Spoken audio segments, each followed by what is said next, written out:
Bismillahirrahmanirrahim. Assalamualaikum warahmatullahi wabarakatuh. Alhamdulillahirabbil alamin. Alhamdulillahilladzi an'ama alaina bi ni'matil imani wal islam. Asyhadu an la ilaha illallah wahdahu la syarikalah wa asyhadu anna Muhammadan abduhu wa rasuluh. Allahumma shalli wa sallim ala rasulillahi Muhammadin sallallahu alaihi wasallam wa ala alihi wa ashabihi wa man tabi'ahum bi ihsanin ila yaumiddin. Amma ba'du. Pemirsa TVRI yang dirahmati Allah, apa kabar semuanya di pagi hari ini? Semoga semua dalam keadaan sehat walafiat, dan kami pun juga mendoakan yang sedang sakit, semoga Allah berikan kesembuhan, dan yang sedang sulit semoga Allah berikan kemudahan. Senang sekali kembali pagi hari ini saya Hilman Fauzi menyapa pemirsa TVRI semua dalam program kesayangan kita, Serambi Islami. Dan di setiap hari Rabu kita hadir dengan serambi Islami yang istimewa, yaitu mempertemukan antara ulama dan umaro dalam dialog Islam dan kebangsaan. Kali ini tema yang akan kita angkat yaitu strategi Islam untuk melahirkan generasi yang berakhlak dan berilmu. Kita sangat berharap bahwa generasi bangsa Indonesia ke depan memiliki dua karakter. Dia berakhlak dan dia juga berilmu. Dulu kita pernah mendengar satu istilah imtak dan iptek ya. Dia beriman bertakwa, kemudian dia juga memiliki ilmu, pengetahuan dan teknologi. Seperti apa strateginya, bagaimana kebijakannya, dan seperti apa implementasi yang hari ini terjadi? Narasumber kita yang pertama, beliau adalah Kiai Haji Khalil Nafis PhD, Ketua Majelis Ulama Indonesia Pusat. Assalamualaikum Pak Kiai Khalil. Waalaikumsalam warahmatullahi wabarakatuh. Sehat Pak Kiai Khalil ya? Alhamdulillah Mas Hilman. Alhamdulillah. Kita juga mengucapkan tahniah selamat kepada beliau karena terpilih kembali menjadi salah satu jajaran Ketua MUI ya. Ya. Mudah-mudahan amanah, berkah dan senantiasa mengayomi umat dengan kebaikan yang dihadirkan insya Allah. Amin, amin. Dan yang kedua di sini sudah hadir beliau adalah Bapak Dr. Haji Sukamta PhD, anggota Komisi 1 DPR RI. Assalamualaikum Pak Dr. Sukamta. Waalaikumsalam warahmatullahi wabarakatuh. Sehat ya Pak ya? Alhamdulillah Mas Hilman. Alhamdulillah. Terima kasih sudah. Mudah-mudahan sehat. Amin, amin ya Rabbal sudah hadir berkenan di Serambi Islami TVRI. Terima kasih. Baik, pemirsa TVRI yang dirahmati Allah, sebelum kita bahas tema kita kali ini, mari sama-sama kita lembutkan hati terlebih dahulu dengan mendengarkan lantunan ayat suci Al-Quran. Kali ini yang akan dibaca adalah surat Al-Ahzab ayat 21 dan 22 oleh qori kita Ustadz Deden Zainun Najib. A'udzu billahi minasy syaithanir rajim.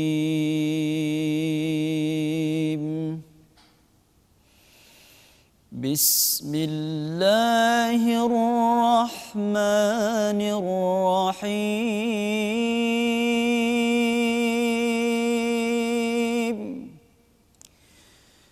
Laqad kana lakum fi rasulillahi uswatun hasanah. Uswatun hasanatun liman kana yarjullah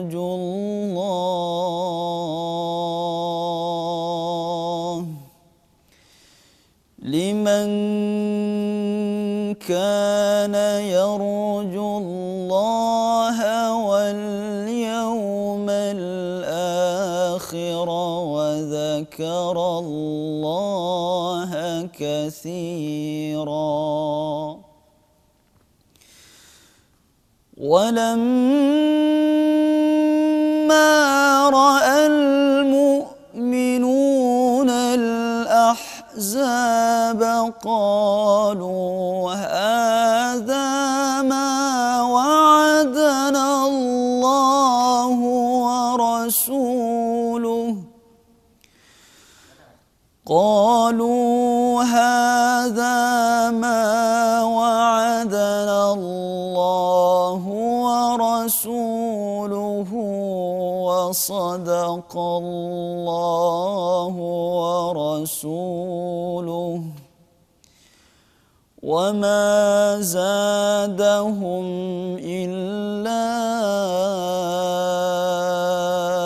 إيمانا وتسليما صدق الله العظيم.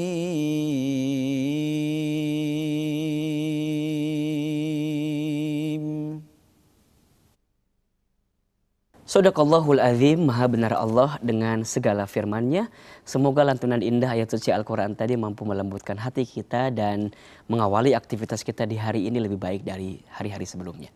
Pemirsa TVRI yang dirahmati Allah, kembali kepada tema kita kali ini, yaitu strategi Islam untuk melahirkan generasi yang berakhlak dan berilmu. Saya ingin ke Pak Kiai Khalil dulu barangkali.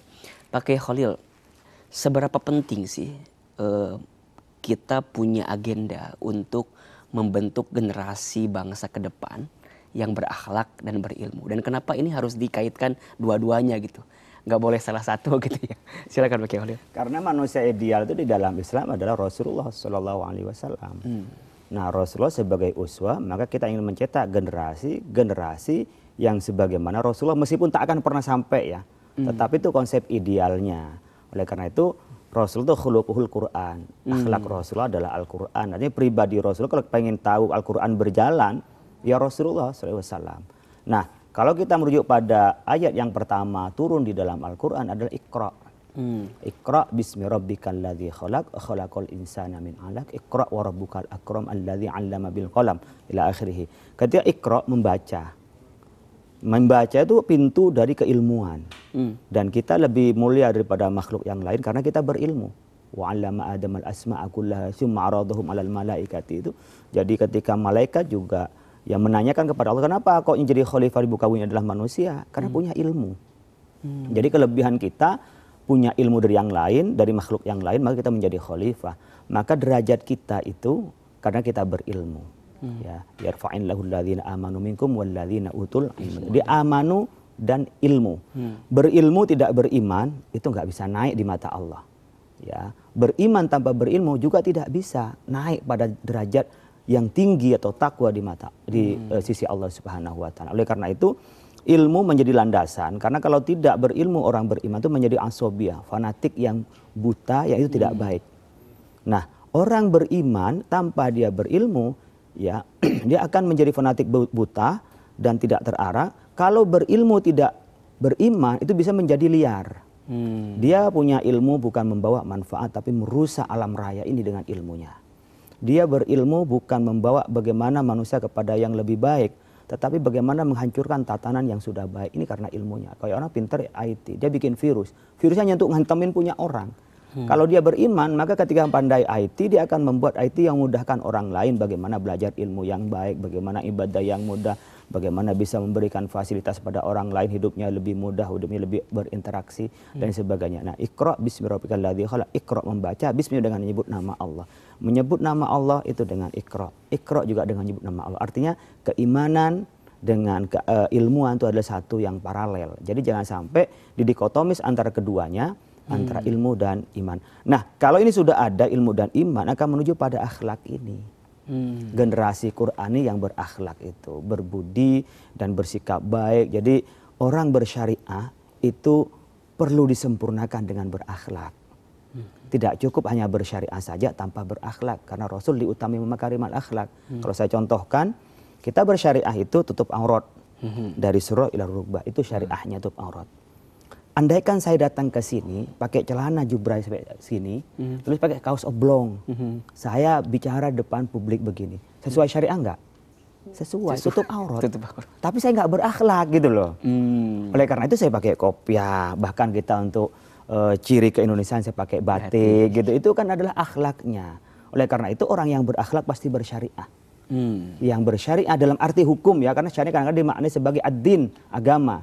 Saya artikan syariah sebagai hukum, sebagai yang di Indonesia undang-undang yang berkenaan dengan syariah seperti ekonomi syariah itu adalah berkenaan dengan hukum, bukan agama secara keseluruhan. Ini biar tidak salah secara terminologi. Oleh karena itu akhlak itu penting setelah kita melaksanakan syariah. Jangan sampai mengatakan berakhlak tapi tidak bersyariah, enggak mungkin di dalam Islam seperti itu. Oleh karena itu Nabi itu berakhlak, Nabi juga setelah melaksanakan syariah itu. Masya Allah. Jadi artinya pemirsa, memang menjadi pribadi yang berakhlak, kemudian dia juga berilmu adalah suatu keutamaan. Contoh teladan terbaik dalam kehidupan kita, yaitu baginda Muhammad SAW adalah contoh dari pribadi yang berakhlak dan juga berilmu. Nanti kita akan bahas lagi lebih dalam. Tetap di sini pemirsa, di Serambi Islam di TVRI.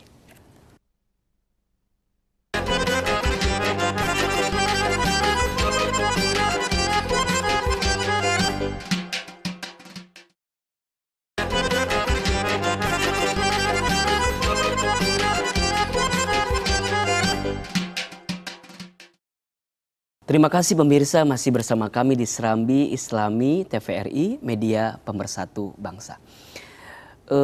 Kita masih membahas tentang strategi Islam untuk melahirkan generasi yang berakhlak dan berilmu. Tentu pemirsa dan kita semua pernah mendengar bahwa sesungguhnya baginda Muhammad SAW itu diutus untuk menyempurnakan akhlak. Innama bu'istu liutammima makarimal akhlak. Saya ingin ke Pak Dr. Sukamta nih. Pak Dr. Sukamta, kalau boleh kita melihat dan memotret tentang generasi kita saat ini, bagaimana Bapak melihatnya gitu? Iya, generasi kita ini sekarang ini sebetulnya secara umum memang sama dengan di seluruh dunia ya. Kita sedang menghadapi satu arus yang luar biasa, baik arus yang menuju kepada kebaikan, maupun arus yang menuju kepada hal-hal yang tidak baik. Nah, ini kompetisi yang sangat bagus. Nah, tinggal bagaimana kita sebagai bangsa, sebagai negara ini mengarahkan generasi baru, generasi muda Indonesia ini di zaman baru, zaman digital ini ya, itu untuk menuju kepada kebaikan. Pengaruh yang buruk itu pasti ada. Cuman bedanya adalah sekarang ini sarana prasarananya dengan teknologi digital ini luar biasa. Nah, tadi yang disampaikan oleh Pak Yai tadi itu sudah sangat luar biasa ya. Nah, sebetulnya itu juga di negara kita sudah diwadahi di dalam konstitusi kita. Ya. Jadi Indonesia ini kan luar biasa. Konstitusi kita, Undang-Undang Dasar Negara Republik Indonesia tahun 1945, di dalam pasal 31 ayat 3 itu mengatakan bahwa pemerintah menyelenggarakan sistem pendidikan nasional yang meningkatkan keimanan, ketakwaan, serta berakhlak mulia dalam rangka mencerdaskan kehidupan bangsa. Jadi secara konstitusional yang disampaikan oleh Pak Yai menurut ajaran Islam di dalam tuntunan Al-Quran dan As-Sunnah, bahwa kita ini diminta untuk mendidik generasi baru kita ini untuk meningkatkan imannya, meningkatkan takwanya, dan meningkatkan akhlak mulianya, itu sudah diwadahi di dalam konstitusi. Jadi sistem pendidikan kita itu bukan hanya dalam rangka mencerdaskan kehidupan bangsa titik, ya. Tapi mencerdaskan kehidupan bangsa itu ternyata ada koridornya. Nah, koridornya adalah selain cerdas itu iman, takwa, dan akhlak gitu. Jadi ini menjadi sangat penting ya karena ini ada di dalam konstitusi kita.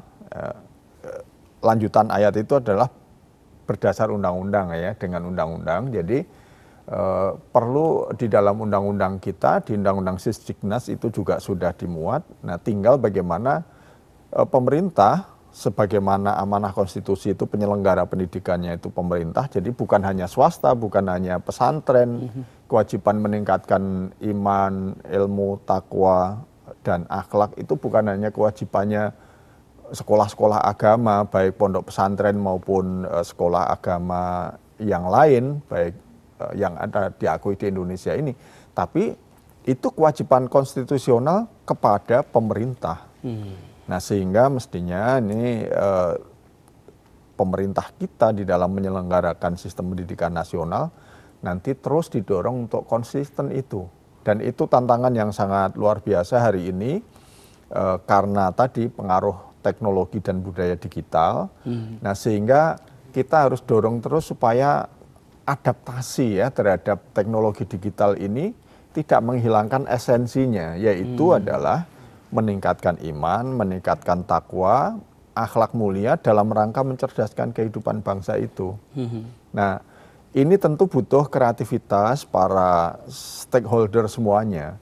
Pemerintahnya yang membuat arah pendidikan harus kreatif dan konsisten terhadap konstitusi.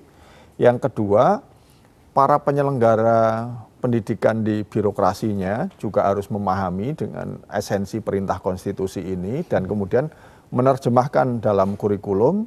Para guru sekolah, guru-guru sekolah dan semua penyelenggara sekolah itu juga harus konsisten dengan ini. Orang tua kita, para orang tua masyarakat ini juga harus konsisten sebab pendidikan itu kan tidak bisa diserahkan hanya pada institusi. Ini tugas bersama antara orang tua, sekolah, masyarakat, dan negara. 4 ini harus konsisten. Konsisten dalam pengaturannya, konsisten dalam penyelenggaraannya, konsisten dalam prakteknya. Sebab nanti misalnya ya, ketika kita bicara pendidikan akhlak, bagaimana misalnya mengajari anak-anak kita ini untuk adil. Salah satu contoh adil gimana? Siapa yang datang duluan dia dapat pelayanan duluan. Nah, sehingga anak-anak itu diajari kalau rombongan ingin mendapat pelayanan yang sama harus ngantri. Siapa yang datang duluan dapat nomor 1, yang nomor 2 dapat nomor 2, nomor 3 datang ketiga, nomor 3 dan seterusnya. Ini kan proses adil, itulah akhlak sebetulnya. Nah, ini yang harus diajarkan di sekolah, diajarkan di rumah, diajarkan di masyarakat, diajarkan di pemerintahan. Nah, bagaimana menerjemahkan akhlak, iman, takwa itu di dalam perilaku kemasyarakatan kita. Itu tugasnya pemerintah itu buat kurikulumnya. Jadi jangan sampai nanti pendidikan akhlak, pendidikan agama, pendidikan untuk menuju kepada takwa itu hanya dimaknai semata-mata urusan ibadah, urusan peringatan hari besar agama Islam. Enggak. Ini tantangan kita berbangsa itu menerjemahkan itu. Kita ngantri, kita nyebrang di zebra cross, atau kalau kita di Jakarta jembatan penyeberangan, itu adalah akhlak. Itu adalah sikap yang harus diajarkan kepada anak-anak. Nah, itu terjemahannya ada di dalam kurikulum maupun proses pembelajaran di kelas. Ya. Nah, sekolah-sekolah negeri harus ngajari itu. Bagaimana anak diajari jujur. Jujur itu adalah akhlak yang terbaik, jujur, bisa dipercaya, bisa diandalkan. Nanti kalau kita bicara pendidikan karakter, di antara ratusan karakter, salah satu yang terpenting dari karakter itu, yang nanti kalau rekrutmen di tempat-tempat kerja, selalu menjadi poin terbesar itu adalah bisa diandalkan. Bisa diandalkan, itu terjemahannya banyak, tetapi sebetulnya itu berangkat dari akhlak. Yang agama apapun, apalagi agama Islam, ya, itu mengajarkan itu.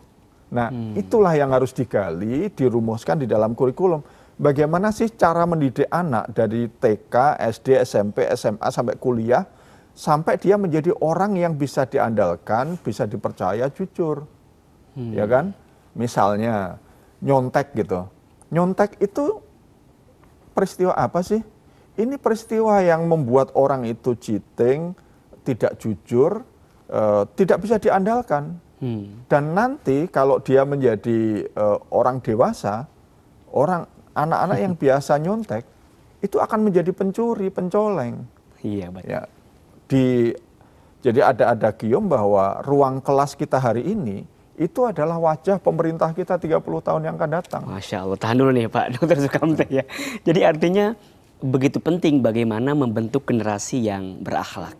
Malah kita pernah mendengar satu keterangan Pak Kiai ya, ada istilahnya adab sebelum ilmu katanya.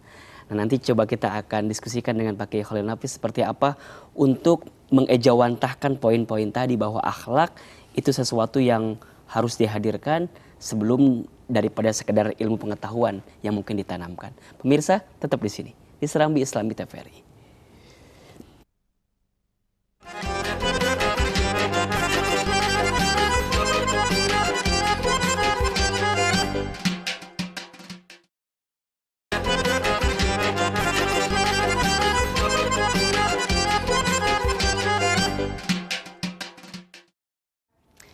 Terima kasih pemirsa, masih bersama kami di Serambi Islami TVRI, media pemersatu bangsa.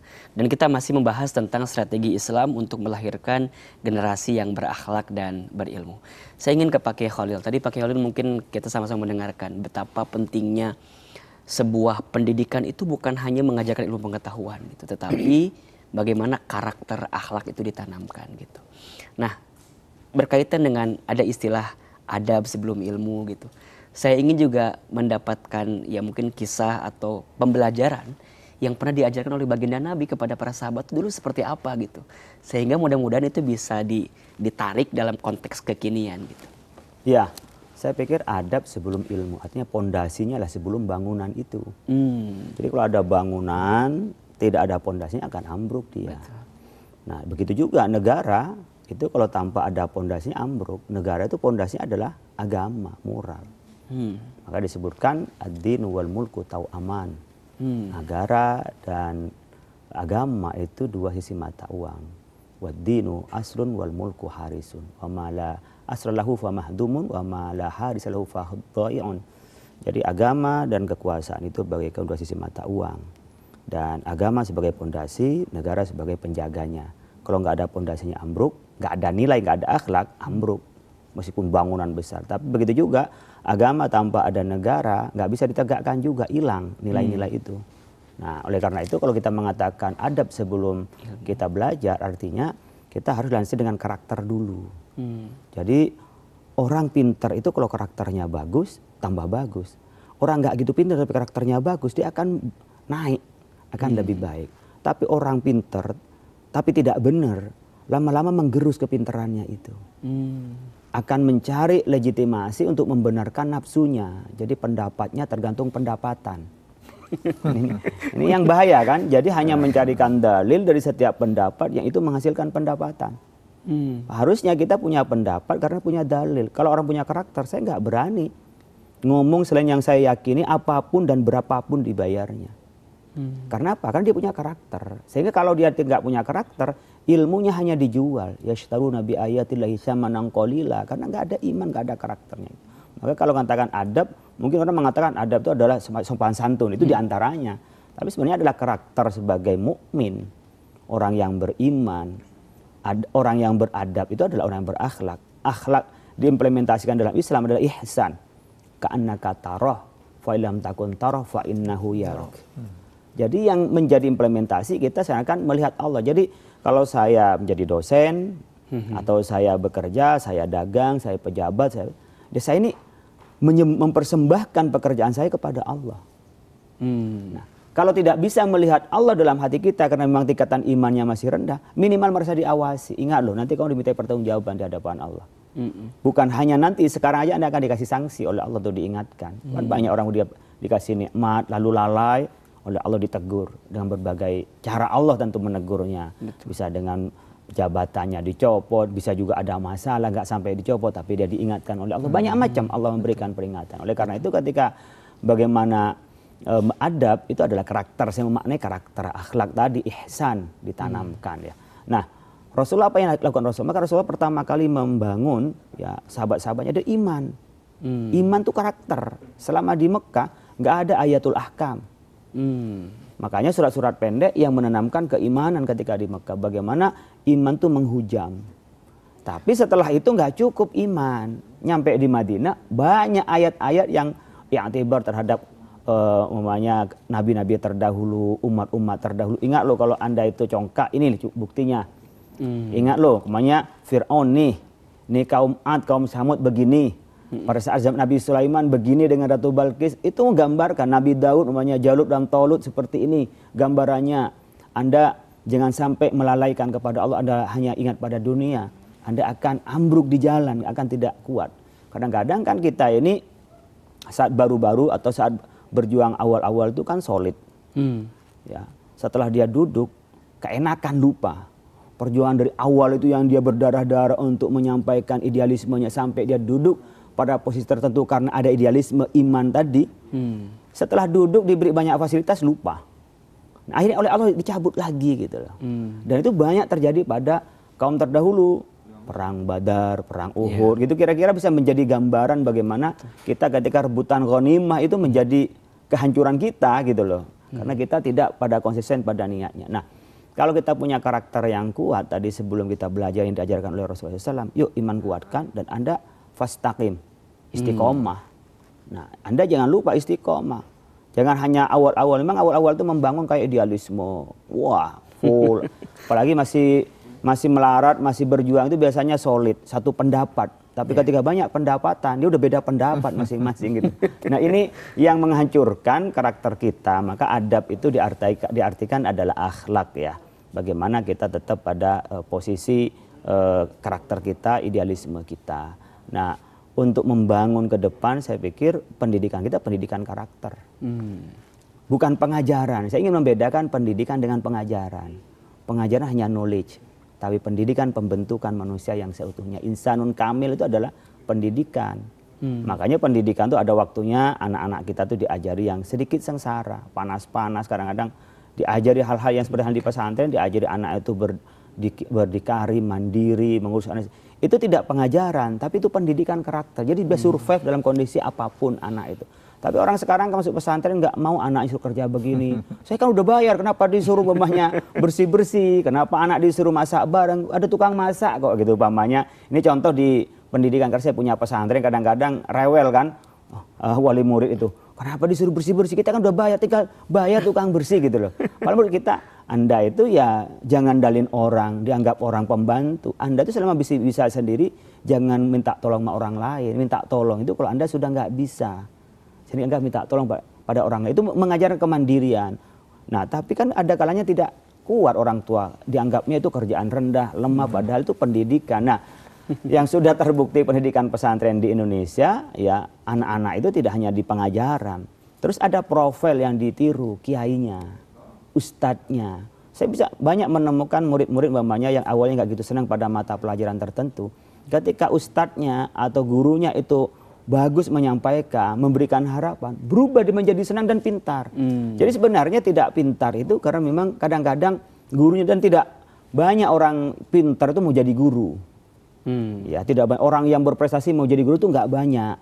Hanya orang yang idealis saja, karena guru ya seperti tadi tidak terlalu cepat kaya atau cepat masyhur umpamanya. Tapi sebenarnya ini yang membentuk karakter kita. Sehingga kita mengapresiasi kepada guru-guru yang punya prestasi hebat, lalu dia mau bagaimana mencerdaskan anak bangsa. Ini harus diapresiasi oleh kita. Ya, dan tentunya pendidikan karakter seperti inilah yang akan nanti menjadikan pengetahuan itu yang bermanfaat. Ilmun yuntafa'u bihi, ilmu yang bisa dimanfaatkan, bukan ilmu yang merusak gitu ya. Yuhlik, bukan ilmu yang merusak. Jadi ada ilmu yang merusak. Orang alim saja bisa macam-macam. Ada alim yang benar, ada ulama su. Ya, tadi ada ulama su, kenapa? Karena karakternya nggak terbentuk. Nah, sama dengan jiwa kepemimpinan itu membutuhkan kita tuh latihan, butuh kita juga proses, dan di situ adalah pendidikan disebut dengan adab lebih dulu daripada ilmu. Masya Allah. Jadi artinya pemirsa memang bedakan antara pendidikan dan pengajaran gitu ya. Kalau pengajaran hanya sekedar ilmu pengetahuan, tapi kalau pendidikan memang ada satu proses tentang pendalaman karakter. Letih, lelah, lesu, capek dan segala macam ketika belajar, itulah nilai-nilai pendidikan. Nanti kita akan bahas lebih dalam kembali seperti apa pendidikan karakter yang perlu kita bangun. Tetap di sini pemirsa di Serambi Islami TVRI.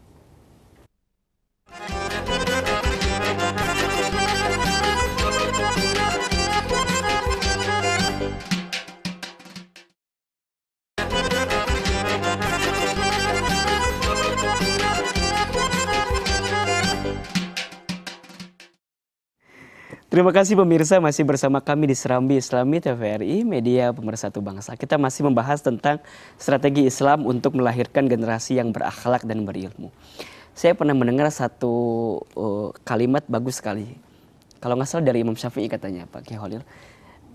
siapa yang merasakan lelahnya dalam belajar, maka dia akan mendapatkan manisnya dari hasil belajar itu gitu. Dan ini juga motivasi bagi teman-teman, adik-adik kita, anak-anak kita yang sekarang sedang belajar kemudian merasa lelah, bersabarlah dengan pembelajaran dan pendidikan itu, karena bisa jadi kita mendapatkan hasilnya nanti. Nah, saya ingin menyinggung tentang pendidikan karakter.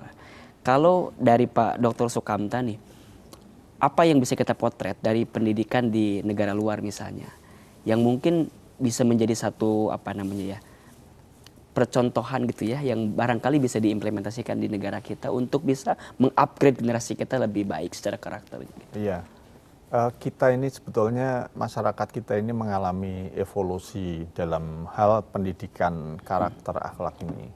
Dulu keluarga kita, keluarga di mana saja seluruh Indonesia, masyarakat kita di kampung-kampung kita itu, termasuk di ibu kota ini, itu sangat mementingkan karakter itu kepada anak-anak.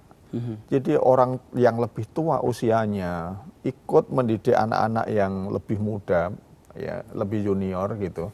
Kemudian memperhatikan betul, kalau ada anak kecil melakukan sesuatu yang salah, itu langsung ditegur, kamu jangan begitu loh, itu nggak boleh bohong, ini nggak boleh mencuri kan gitu loh. Jadi itu yang sekarang ini mulai pelan-pelan itu agak hilang. Ya. Nah di sekolah-sekolah kita secara rekayasa sekolah kita ini juga pelan-pelan bergeser, sekolah itu hanya untuk memenuhi kebutuhan industri. Jadi nanti lulusannya dapat pekerjaan di pabrik-pabrik. Nah padahal sesungguhnya sekolah itu adalah alat negara yang paling baik, paling sempurna sebetulnya menurut saya untuk melakukan pendidikan bagi warga negaranya. Sayang kan kalau warga negara itu hanya dijadikan robot jadi pekerja pabrik, harus jadikan manusia Indonesia seutuhnya gitu. Apa manusia Indonesia seutuhnya? Ya manusia seutuhnya, manusia yang punya pikiran, punya keterampilan untuk bekerja, mencari nafkah, tapi punya karakter sebagai sesama anak-anak manusia untuk bergaul. Ya, karena kita ini kan tidak hanya menjadikan manusia Indonesia itu jadi pekerja kayak binatang kan jadinya, bangun tidur langsung siap kerja, sampai rumah makan, bersih-bersih, tidur, besok kerja lagi, terus saja. Ya, paling-paling selingannya reproduksi. Apa bedanya binatang dengan manusia kalau begitu kan? Nah, pendidikan kita itu harus lebih daripada itu. Ya, kalau begitu nanti manusia ini digantikan robot lebih efektif, lebih efisien tuh untuk kerja. Ya, robot tuh nggak macem-macem. Bedanya manusia dengan robot adalah kita punya free will, kebebasan untuk berkehendak, berpikir. Nah, itu yang harus diarahkan dan dididik dengan pendidikan karakter. Ya. Nah, di negara-negara maju ya, kalau saya perhatikan itu di seluruh belahan dunia itu, di usia sampai 10 tahun atau lebih kurangnya, itu betul-betul stressingnya, fokusnya itu pendidikan karakter. Ya, baru setelah itu diisi dengan penambahan-penambahan fondasi ilmu pengetahuan, berikutnya keterampilan-keterampilan. Ya. Nah, jadi sistematikanya itu bagus gitu, dan itu konsisten. Saya lihat kurikulum sejak tahun 70, 80 sampai hari ini, walaupun mereka itu negara industri, negara maju, pendidikan karakternya, pendidikan secara umum itu komprehensif dan holistik gitu. Nah di kita setiap 5 tahun ganti menteri, ganti kurikulum, tetapi tidak jelas sebetulnya ya arahnya itu. Nah ini yang kita harapkan. Nah kalau kita bicara karakter, maka ini bukan hanya budi pekerti dan sopan santun perilaku, itu termasuk di dalamnya. Tapi karakter tentang tadi bisa diandalkan, jujur, itu kan bukan soal sopan terhadap orang. Orang bisa sopan tapi nyurinya banyak loh. Nah kita kan tidak ingin banyak pencuri sopan gitu. Pencuri sopan. Sopan tapi nyuri tapi sopan. rata-rata kan pencuri, pencoleng itu malah ganteng-ganteng ya kan, tindak tanduknya halus, sopan santunnya bagus gitu, tapi luar biasa gitu. Nah kan kita harus komprehensif melihatnya. Nah jadi karakter atau akhlak di dalam Islam itu ya akhlak kepada Tuhannya, kepada Allah dalam hal ini, kemudian akhlak kepada sesama manusia, akhlak kepada makhluk Allah yang lain, binatang, tumbuhan, alam semesta. Sekarang ini kerusakan alam itu kan di Indonesia ini termasuk salah satu yang terbesar.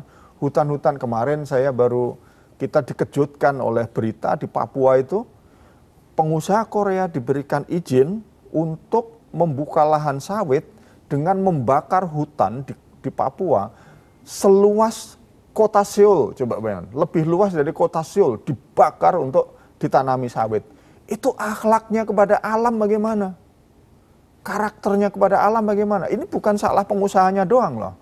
Tapi orang-orang yang bertanggung jawab memberikan izin itu juga nggak punya akhlak di situ.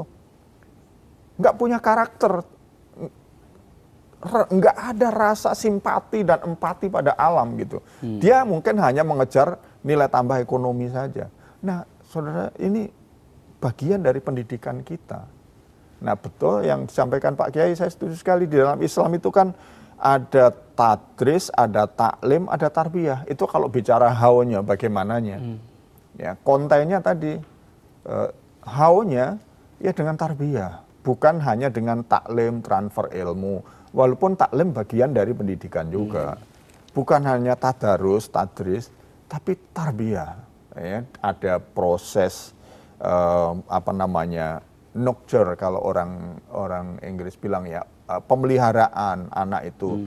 Bagaimana sih anak ini supaya tumbuh dan berkembang menjadi manusia yang utuh? Ya kadang-kadang diajak untuk makan dengan baik, kadang diajak bekerja dengan baik, kadang diajak untuk menuntut membaca dengan baik. Jadi memberi pekerjaan seperti yang disampaikan Pak Yai tadi, itu bagian dari proses tarbiyah, proses pendidikan. Iya, betul. Nah, di ruang-ruang kelas kita, apalagi kalau sekarang ini direduksi menjadi proses pendidikan online ya. Nah, saya khawatir betul nanti akan kehilangan esensi pada pendidikan karakternya ini. Nah, bisa jadi transfer knowledge-nya dapat, tapi pendidikan karakternya mungkin hilang. Nah, kalau ini karena mensiasati pandemi akan dijalankan, ini perlu kerjasama dengan orang tua, sebab nanti jangan sampai anaknya dapat tambahan-tambahan pengetahuan, tapi urusan pendidikan karakternya di rumah itu hilang, nggak dapat gitu. Nah, saya kira ini tantangan kita bernegara. Jadi ya negara ini mungkin ada yang mengatakan, loh kalau gitu berat dong tugas negara. Ya memang itu tugas negara, mau siapa lagi kalau bukan negara. Betul. Kalau merasa keberatan ya jangan jadi pejabat negara untuk memikirkan rakyat Indonesia gitu loh. Iya, baik, Masya Allah.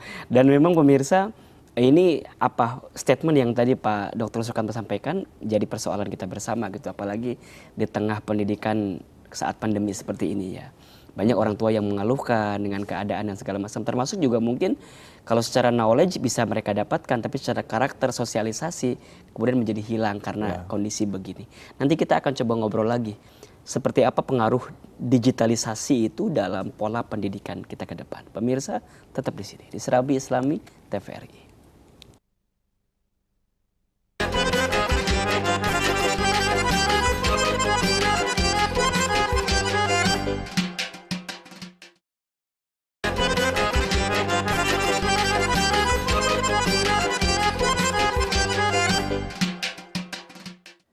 Terima kasih pemirsa, masih bersama kami di Serambi Islami TVRI, media pemersatu bangsa. Ketika kita ingin membentuk generasi yang berakhlak dan berilmu, tadi saya tertarik dengan statement dari Pak Dr. Sukamta bahwa ada 3T ya. Ada ta'lim, ada tadris, dan ada tarbiyah. Gitu. Bukan hanya ta'lim, bukan hanya tadris, tapi juga tarbiyah. Bagaimana pendidikan itu berkelanjutan, berkesinambungan, dan memang menghadirkan manfaat ya, yang pada akhirnya juga memberikan sesuatu kebaikan kepada kita semua. Nah sekarang ada satu arus ya, kalau kita mungkin kemarin-kemarin ada yang disebut dengan arus globalisasi dan sekarang arus digitalisasi. Saya ingin mendengar gitu ya pandangan dua narasumber kita tentang bagaimana pengaruh digitalisasi itu dalam konteks kehidupan kita saat ini termasuk pendidikan. Pak Kiai Holil bagaimana melihatnya? Saya pikir baik. Kita nggak bisa menghindar dari digital. Jadi kalau kita menghindar digital sama dengan menghindari takdir. Jadi takdir sudah ada, lalu kita lari dari takdir. Yeah. Ini hanya alat media, tergantung pandai-pandai kita menggunakannya. Nah, bagi kita yang bijak menggunakannya, ini akan menjadi kebaikan. Banyak hal yang barangkali dulu itu sulit untuk kita mengakses ilmu atau referensi, sekarang lebih mudah. Ya, kita nggak perlu ke Belanda, nggak perlu ke Arab Saudi, nggak perlu ke Mesir, kita sudah bisa mendapatkan dari sekian banyak buku itu. Yang sulit sekarang baca bukunya, yang lebih banyak baca medsosnya itu. Jadi dulu tuh sulit bukunya, pengen baca, sekarang gampang bukunya, susah baca bukunya karena banyak bacaan lain yang lebih menarik. Mungkin kita mengalami hal yang sama, buka ya di media sosial atau WhatsApp kita, mau jawab apa, baca ini kelupaan, sudah selesai nggak kebaca. Jadi sering sekali kita ini sekarang digoda oleh IT itu. Oleh karena itu mungkin bijak berdigital ya. Kalau kita menggunakan digital dalam arti pendidikan kita itu sangat baik di dalam proses mempercepat ya. Jadi yang dulu itu membutuhkan waktu sekian lama, sekarang bisa dipercepatnya. Kedua, bisa dilakukan lebih sistematis. Kita hal-hal yang sulit, yang itu pembahasan panjang itu bisa diproses dan itu bisa kita melakukan pendidikan jarak jauh ya, bisa e-learning. Tetapi pembentukan, apalagi bagi usia pembentukan karakter, usia ya SD SMP lah ya, atau ibtidaiyah sanawiyah sampai paling aliyah, itu nggak bisa kita hanya dengan proses pengajaran tadi, hanya dengan ta'lim atau tadris. Apalagi memang kita mempunyai tradisi ya, orang mangan seperti ngumpul, proses ketemu itu masih ada ikatan emosional ya. Jadi beda kita mau sama-sama memutuskan, tapi beda dengan diputuskan dengan cara berkumpul begini, itu udah beda. Mungkin tradisi kita itu yang membuat kita berbeda. Kan ini berkenaan dengan tradisi, kebiasaan, dan itu yang membangun perspektif. Kayak kebiasaan kita makan nasi ya kan.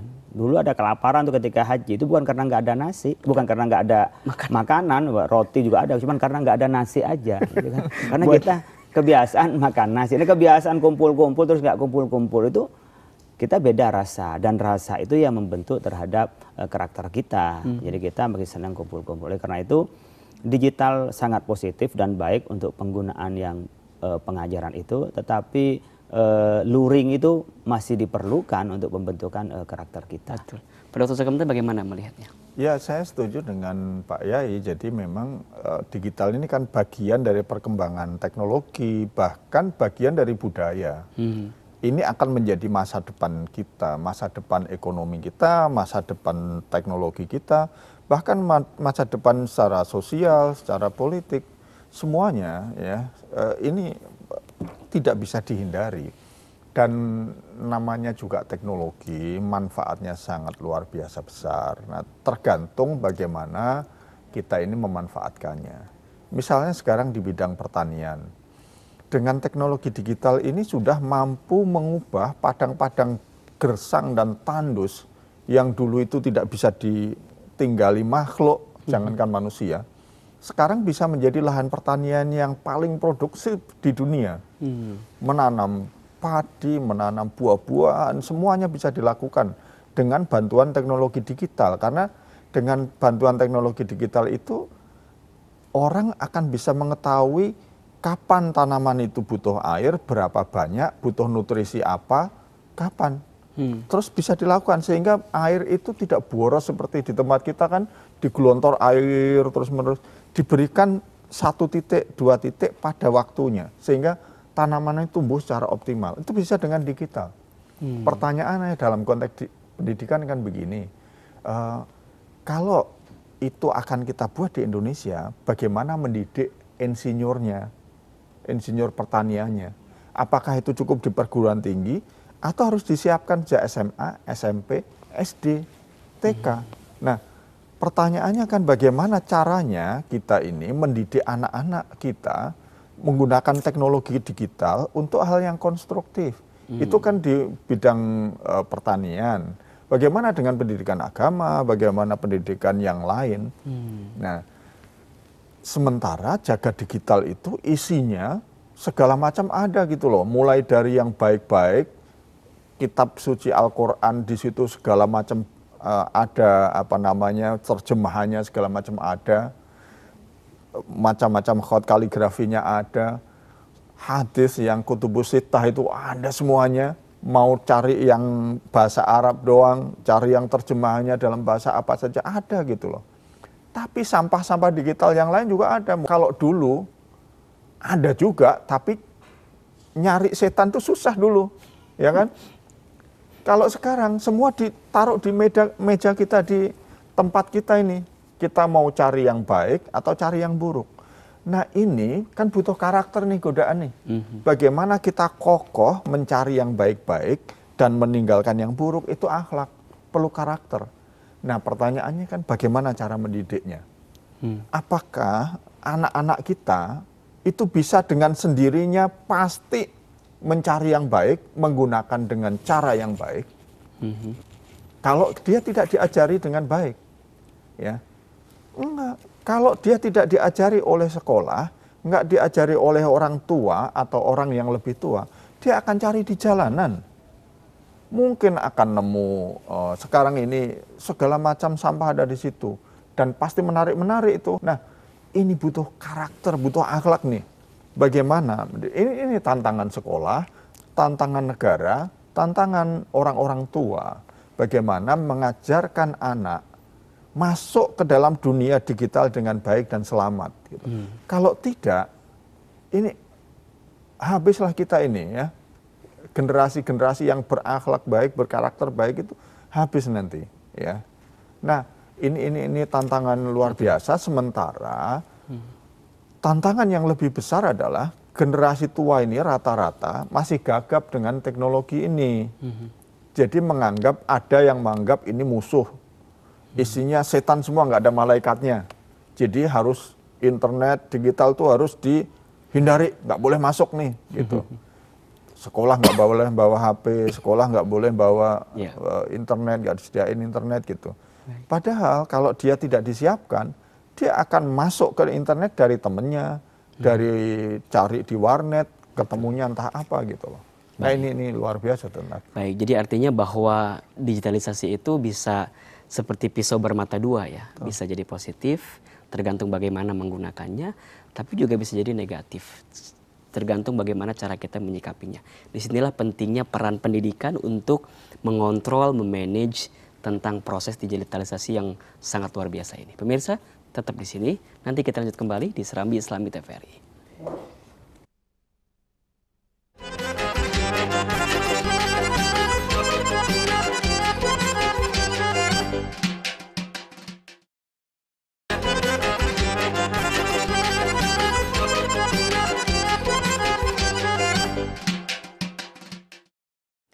Terima kasih pemirsa, masih bersama kami di Serambi Islami TVRI, media pemersatu bangsa. Dan kita masih membahas tentang strategi Islam untuk melahirkan generasi yang berakhlak dan berilmu. Sekali lagi kita masih dalam suasana pandemi, maka kita belum bisa mengundang jamaah atau pemirsa datang ke sini. Dan juga di pertemuan ini kami mengingatkan pemirsa untuk terus menjaga protokol kesehatan 3M. Menggunakan masker, tadi juga kami sebelum siaran seperti ini juga menggunakan masker, kemudian menjaga jarak dan mencuci tangan dengan sabun. Mudah-mudahan kita semua dihindarkan dari virus COVID-19 dan penyakit yang lainnya. Pemirsa, saya akan bacakan, ini ada pertanyaan untuk kedua narasumber kita. Assalamualaikum Ustaz. Waalaikumsalam. Kita tahu bahwa dalam beberapa bulan ini proses pendidikan kita dilakukan secara online atau daring. Nah, secara proses mungkin berjalan pendidikannya, tetapi ada beberapa hal yang hilang dan tidak bisa digantikan dengan proses daring, seperti penanaman karakter, bersosialisasi, dan berkumpul bersama teman-teman yang lainnya. Bahkan ada yang menyebutkan di tahun ini dikhawatirkan ada yang disebut dengan the lost generation, generasi yang hilang karena pola pendidikan kita yang seperti ini. Bagaimana cara kita menyikapi ke depan agar kemudian kekhawatiran itu tidak terbukti adanya? Pak Kiai Khalil. Ya, memang juga musibah. Musibah. Kita nggak minta. Iya, bukan kita minta, juga nggak bisa kita nolak. Ya. Yang kedua, bukan sistem kita, tapi karena menghindari dari musibah itu. Ya. Yang kedua ini adalah peringatan dari Allah bahwa anak itu bukan kewajiban sekolah, kewajiban keluarga. Ku anfusakum wa ahlikum naro. Jadi keluarganya. Jadi sebenarnya kesempatan, silakan anak mendapat pengajaran dari sekolah, anak bisa diajari bagaimana nggak berangkat sekolah bahwa belajar itu wajib gitu loh. Ini kan sekarang melawan anak-anak kita yang di rumah tuh merasa libur. Merasa libur. Dia itu berantem. Akhirnya apa? Ibunya biasanya itu marah-marah ya kan, kebanyakan udah viral, kadang nyalain sekolahnya gini. Di sekolah pun juga nggak bisa disalahin, juga nggak sengaja kok, ini nggak bisa ditolak gitu. Oleh karena itu sebenarnya harus introspeksi. Oh, ini memang kewajiban orang tua. Anda tidak cukup hanya hamil, terus lalu memberikan uang jajan, memberikan umpamanya keperluan materi, tapi pendidikan itu diisi oleh keluarga. Dan seringkali anak-anak itu meniru bapak ibunya, bukan karena memang dia darahnya, tetapi perilaku di rumah itu nempel. Di dalam keluarga yang rukun, yang damai, anak itu menjadi damai, anak-anak menjadi santun, anak-anak menjadi baik ya. Tapi dalam keluarga yang ribut suami istri, bapak ibunya, anak-anak menjadi beringas.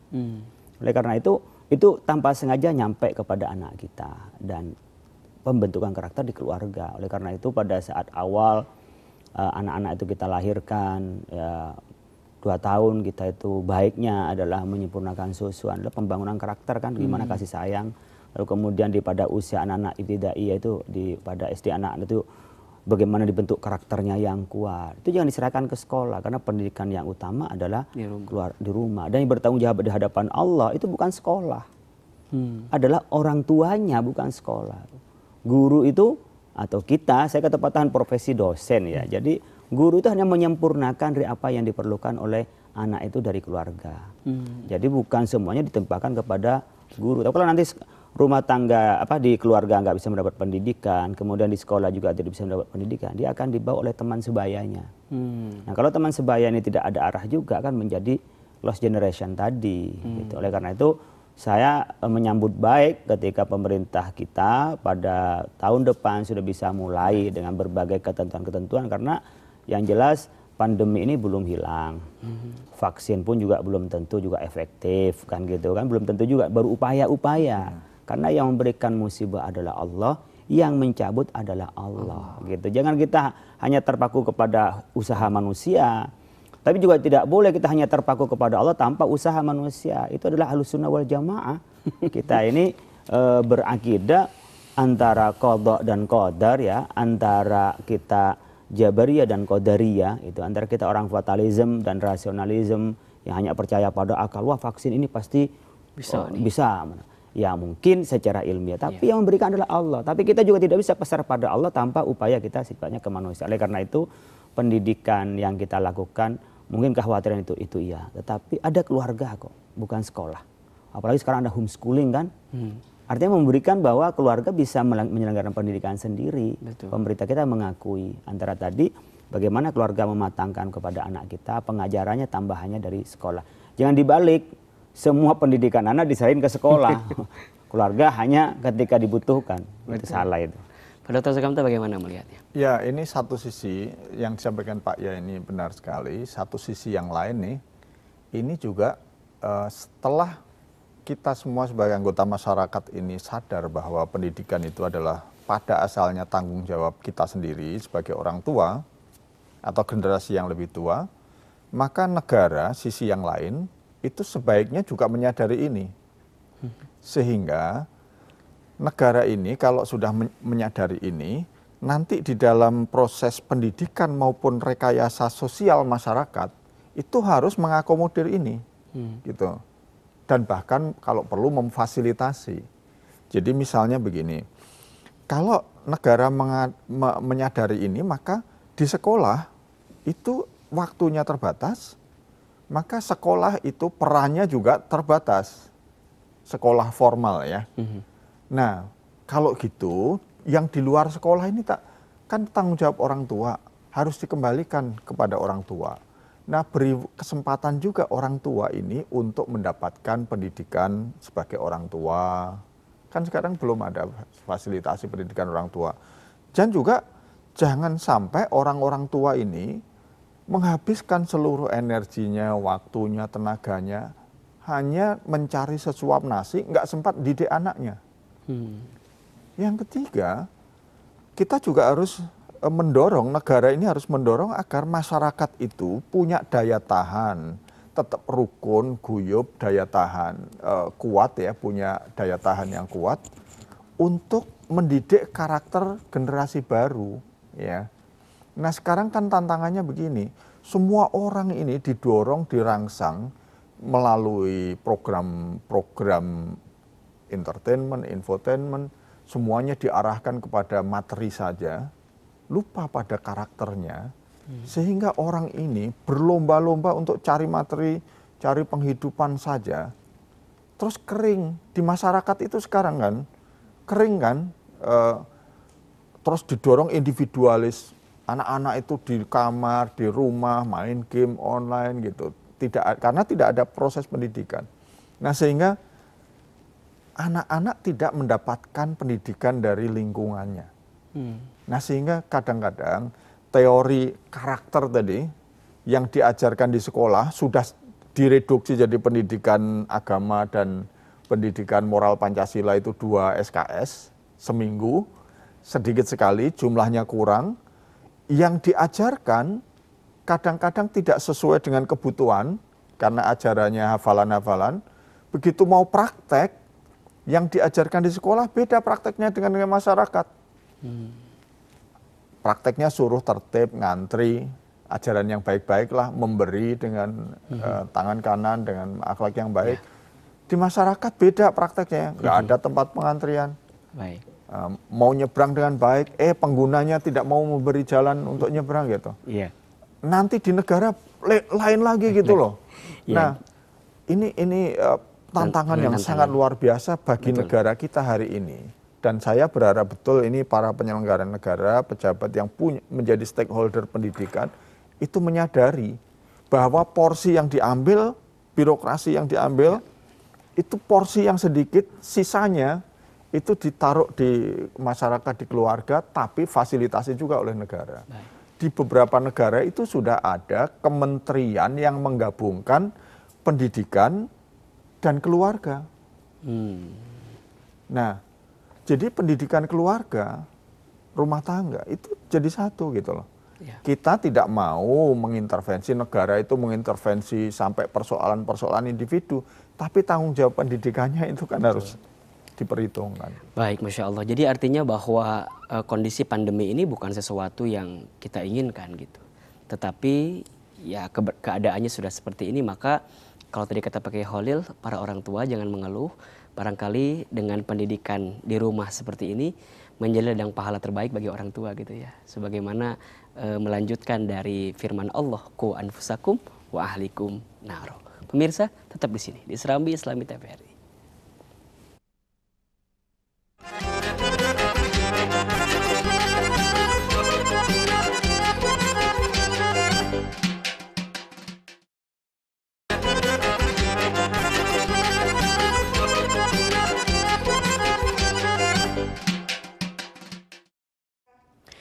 Terima kasih pemirsa masih bersama kami di Serambi Islami TVRI, media pemersatu bangsa. Dan kita masih membahas tentang strategi Islam untuk melahirkan generasi yang berakhlak dan berilmu. Kita kembali ke pertanyaan yang datang dari pemirsa semua. Assalamualaikum Ustadz, waalaikumsalam. Bicara tentang akhlak, ini adalah sesuatu yang kita butuhkan saat ini. Tetapi kita melihat bahwa proses pendidikan yang hari ini kita dapatkan seringkali malah tidak selaras dengan akhlak yang ditampilkan oleh generasi-generasi kita sekarang. Nah, konkretnya strategi implementasi seperti apa yang benar-benar bisa menjadikan seseorang itu berakhlak dan kemudian dia juga berilmu. Ya, ini barangkali ini Pak Khalil apa ya namanya? Kita kan bicara akhlak, bicara ilmu itu sesuatu yang tentu menjadi harapan kita semua gitu. Tetapi tantangan yang muncul kan seringkali berkebalikan dengan apa yang kita harapkan itu. Nah, ya bagaimana ini solusi yang terbaik konkretnya katanya ini? Ya, memang agak susah konkretnya karena nggak konkret. Hal yang tidak konkret artinya ada teori ideal, ada fakta. Tidak semua fakta, realita itu sama dengan konsep ideal. Ya. Disitulah keperluannya kita untuk merealisasikan dari teori itu. Tapi seperti apapun kita berupaya tidak mungkin bisa 100%. Oleh karena itu kaidah fikih menyebutnya mala yudraku kullu la yutraku kullu. Kalau nggak bisa dapat semuanya jangan ditinggal semuanya. Tetapi begini pada tingkat implementasi, jangan sampai kita menjadi buruk gara-gara orang buruk. Ini harus dipesankan untuk penguatan karakter kita. Oh, ada orang jahat, karena dia jahat ke saya akan jahat kepada dia. Makanya disebutkan yang paling baik karakter kita tuh asbi sayyi'atal hasanata. Jadi kalau kita berbuat salah langsung baik. Kalau kita berbuat baik setelah kita berbuat buruk itu diri kita. Tapi ketika dengan orang lain tuh antuh hasin liman asa ilaik. Kita berbuat baik pada orang yang berbuat buruk pada kita. Itu kan tingkatan akhlak yang paling tinggi, mudah diomongin tapi susah dilaksanakan, Mas Ilman. Ini repot ini. Jadi kita yang buruk diikuti dengan yang baik biar ini terhapus. Atau orang berbuat buruk maka kita balas dengan baik. Itu bagus. Oleh karena itu kita tidak boleh karena orang melanggar tidak ditindak, lalu kita melanggar. Lalu mengatakan, itu nggak ditindak loh, kenapa saya ditindak gitu kan. Itu juga nggak boleh gitu loh. Demikian juga menjadi koreksi pada penyelenggara umpamanya. Siapapun yang melakukan kesalahan, ya ditindak. Karena tidak mungkin negara ini akan tetap kokoh tanpa ada keadilan. Tabqad daulatul adilatu walau kanat kafiratan. Watafnad daulatul zalimatu walau kanat muslimatan. Negara yang menegakkan keadilan meskipun isinya itu non-muslim, ingkar kepada Allah tapi adil, dia bisa kokoh negara itu. Tapi ketika negara tidak adil, meskipun penduduknya seluruhnya muslim, akan hancur. Nah, keadilan di dalam hukum itu sama rata, sama rasa. Semuanya sama, before the law gitu. Di depan hukum itu sama semuanya. Nggak ada perbedaan antara satu dengan yang lain. Beda dengan keadilan ekonomi. Semuanya merasakan sama rasa tapi tak sama rata. Rasa semua sama dapat honor, tapi kan beda jumlahnya honor anggota dewan dan dosen itu kan beda gitu. Sama-sama rasa tapi nggak rata gitu. Tapi kalau hukum itu sama rasa sama rata gitu. Nah, oleh karena itu kalau kita memangnya dalam pendidikan kita memang itu tantangannya antara konsep ideal dengan fakta. Disitulah pentingnya dakwah bahwa Anda itu harus menjadi orang ta'muruna bil ma'ruf wa tanhauna 'anil munkar. Karena Anda akan menemukan kemungkaran dilihat dari konsep nilai. Karena kita bukan malaikat. Kita ini manusia yang punya nafsu dan juga berbuat salah. Nabi Adam berbuat salah gitu loh. Jadi kita semua itu punya bakat untuk berbuat salah. Disitulah nilai itu menjadi standar.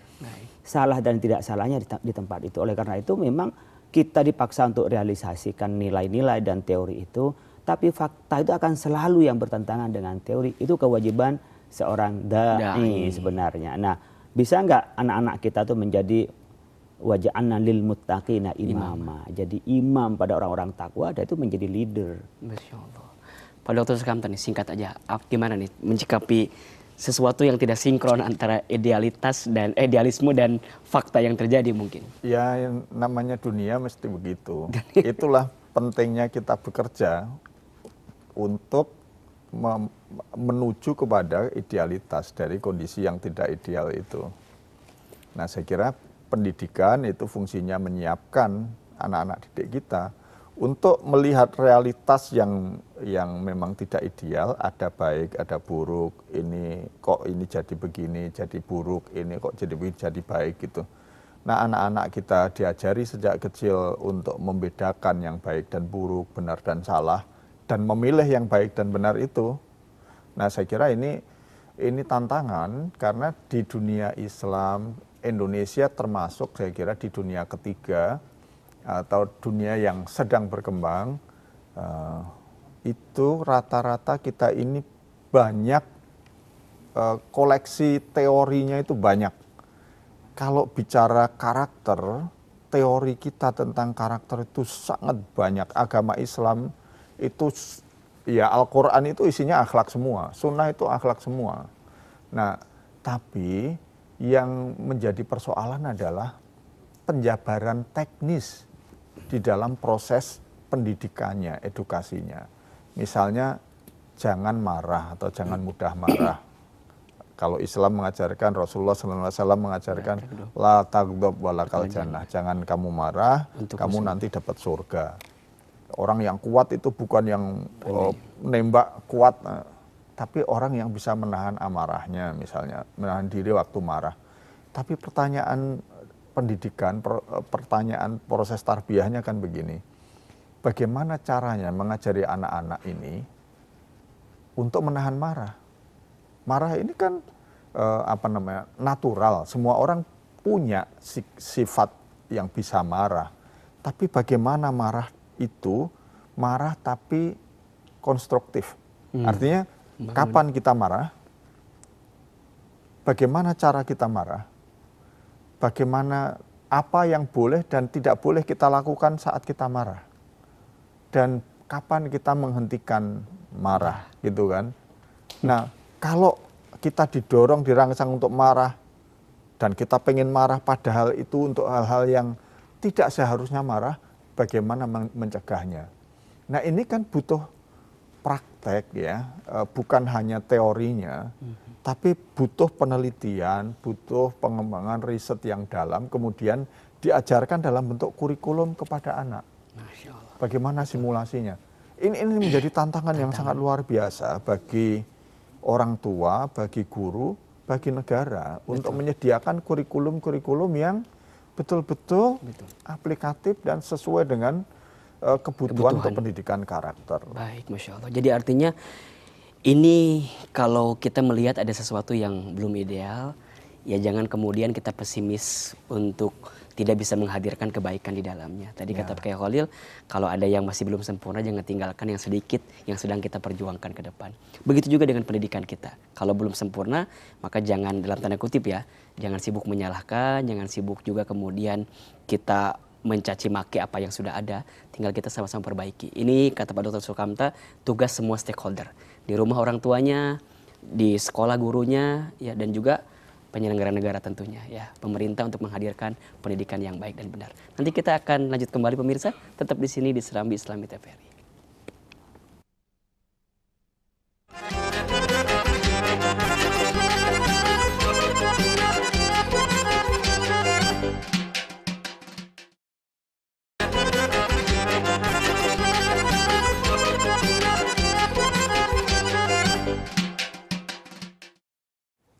Terima kasih pemirsa, masih bersama kami di Serambi Islami TVRI, media pemersatu bangsa.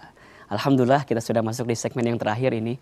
Banyak banget yang tadi kita perbincangkan pemirsa tentang strategi Islam untuk melahirkan generasi yang berakhlak dan berilmu. Saya ingin masing-masing dari narasumber kita memberikan closing statement, kesimpulan yang mudah-mudahan bisa memotivasi jadi energi di tengah kondisi pendidikan kita saat ini. Pak Khalil silakan. Ya, Allah Subhanahu wa taala memberikan keistimewaan kepada manusia karena bisa beriman sekaligus juga bisa berilmu. Jadi ilmu yang bisa mengangkat derajat kita dan juga iman yang bisa mengantarkan kita dekat kepada Allah Subhanahu wa taala.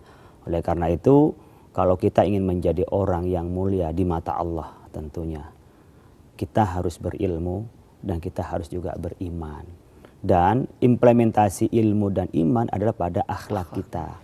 Akhlak kepada Allah Subhanahu wa taala di mana kita melaksanakan perintahnya dan menjauhi larangannya, dan tentu rindu dan cinta kepada Allah. Sementara akhlak kepada makhluk Allah adalah memberikan yang terbaik kepada makhluk Allah, lebih bermanfaat kepada orang banyak, bahkan kita mampu menghadirkan kebaikan di tengah situasi-situasi yang buruk. Kita jangan terpancing menjadi buruk karena situasi buruk, karena kita harus menjadi pelita di tengah kegelapan. Kalau kita ikut padam dan gelap di tengah kegelapan, maka kita tidak sebagai nur, tidak sebagai cahaya. Oleh karena itu, kita ingin menjadi makhluk Allah yang terbaik, bekalnya hanya dua, iman dan ilmu, dan itu yang mengangkat derajat kita semua. Masya Allah. Pak Dr. Sukam, tak boleh kesimpulan atau closing statement dari perbincangan kita saat ini. Terima kasih. Jadi kita, saudara sekalian, kita semuanya ini sebagai bangsa, salah satu misi terbesar kita ini kan membangun peradaban di tanah Nusantara. Nah, kalau kita bicara peradaban Indonesia, ini kita bicara karakter.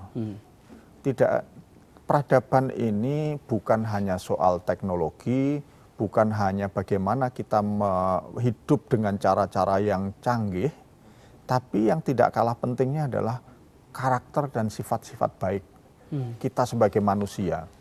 Karena kehidupan kita ini bukan hanya soal efektif dan efisien, tapi kita juga hidup dengan cara rukun, baik, dan jujur. Ya. Nah, kalau kita bicara karakter, maka tidak bisa berdiri sendiri dan langsung jadi. Mau tidak mau ini butuh pendidikan. Memang pendidikan ini bukan segala-galanya, tapi semuanya, segala-galanya ini harus bermula dari pendidikan. Bahkan di dalam proses kita bernegara, dalam proses kita berinteraksi ini juga mengandung pendidikan bagi generasi yang lebih muda. Nah, maka semua stakeholder bangsa ini ketika menyadari bahwa kita sedang membangun peradaban, bukan sekedar kita ini menghadirkan sekali lagi teknologi, ya, tetapi kita ini sedang mendidik anak-anak baru bangsa ini yang lebih muda. Ya, maka ini penting untuk kita sadari, dan saya berharap betul bahwa negara ini juga kemudian memperkuat ya peran keluarga, peran masyarakat dan birokrasinya ya di dalam proses pendidikan bangsa kita ke depan. Baik. Jadi bukan hanya mengandalkan sekolah formal saja. Betul, baik. Baik pemirsa, Masya Allah. Jadi artinya pendidikan adalah satu proses yang panjang dan ini dibutuhkan kerjasama semua stakeholders untuk melahirkan generasi yang berakhlak dan berilmu dari buah pendidikan yang kita selenggarakan. Terakhir, saya ingin minta doa dari Pak Kiai Holil Nafis untuk menutup pertemuan kita saat ini. Silakan Pak Kiai Holil. Mari kita akhiri di majelis ini dengan berdoa kepada Allah Subhanahu wa taala, karena senjata kita adalah doa, inti dari ibadah kita adalah doa. Nastaghfirullahaladzim, nastaghfirullahaladzim. Allahumma shalli wa sallim ala sayyidina Muhammad wa sallim. Ya Allah ya Rahman ya Rahim ya Fattah ya Razzaq ya Fa'alul lima yurid. Lakal hamdu kama yanbaghi li jalali wajhil karim wa 'azmi sultanik. Allahumma inna nas'alukal huda wat tuqa wal afaf wal ghina. Allahumma inna nas'aluka ridhaka wal janna wa na'udzubika min sakhatika wan nar. Allahumma innaka 'afuwun karim tuhibbul afwa fa'fu 'anna ya karim. Allahumma ja'al jam'ana hadza ya jam'an marhuma wa tafarruq ba'di tafarruqan ma'suma. Allahumma 'allimna bima yanfa'una. Allahumma anfa'na bima 'allamtana. Allahumma faqihna wa faqih ahlana wa qarabatin lana fi dinina. Allahumma inna nas'aluka fahman nabiyyin wa hifdzal mursalin wa ilhamal malaikatil muqarrabin birahmatika ya arhamar rahimin. Allahumma inna nas'aluka al-khaira ajilahu wa ajilahu ma 'alimna bihi wa ma lam na'lam wa na'udzubika minasyarri ajilahu wa ajilahu ma 'alimna bihi wa ma lam na'lam. Allahumma inna nas'aluka min khairi ma as'ala bihi nabiyyuka wa 'abduka wa na'udzubika min syarri ma 'adha bihi nabiyyuka wa 'abduka Muhammadun sallallahu alaihi wasallam. Allahumma inna nas'aluka jannata wa ma qarraba ilaiha min qawlin wa 'amalin wa i'tiqadin wa na'udzubika minan nar wa ma qarraba ilaiha min qawlin wa 'amalin wa i'tiqadin birahmatika ya arhamar rahimin. Rabbana hab lana min azwajina wa dhurriyyatina qurrata a'yun waj'alna lil muttaqina imama. Rabbana atina fid dunya hasanah wa fil akhirati hasanah wa qina adzabannar. Subhana rabbika rabbil izzati amma yasifun wa salamun alal mursalin walhamdulillahi rabbil alamin. Amin amin ya rabbal alamin. Pak Kiai Holil, terima kasih banyak. Pak Dr. Sukamta, terima kasih banyak sudah berkenan hadir di Serambi Islami TVRI. Pemirsa TVRI yang dirahmati Allah, Allah Subhanahu wa taala berfirman, yarfa'illahu alladziina aamanu minkum walladziina utul ilma darajat. Allah akan mengangkat di antara kamu sekalian yang beriman dan berilmu beberapa derajat. Maka jika kita ingin dimuliakan, ditinggikan derajatnya oleh Allah, teruslah menjadi pribadi yang beriman dan berilmu dalam kehidupan. Semoga apa yang kita dapatkan di dunia ini menjadi bekal terbaik untuk saatnya nanti kita pulang menuju Allah Subhanahu wa taala. Barakallahu fikum, jazakumullahu khairan. Terima kasih banyak pemirsa sudah menyaksikan tayangan kita di Serambi Islami kali ini. Jangan lupa setiap hari Rabu terus saksikan Serambi Islami, dialog Islam dan kebangsaan, mempertemukan antara ulama dan umaro. Saya Hilman Fauzi undur diri beserta kerabat kerja yang bertugas. Mohon maaf lahir batin. Assalamualaikum warahmatullahi wabarakatuh. Waalaikumsalam warahmatullahi wabarakatuh.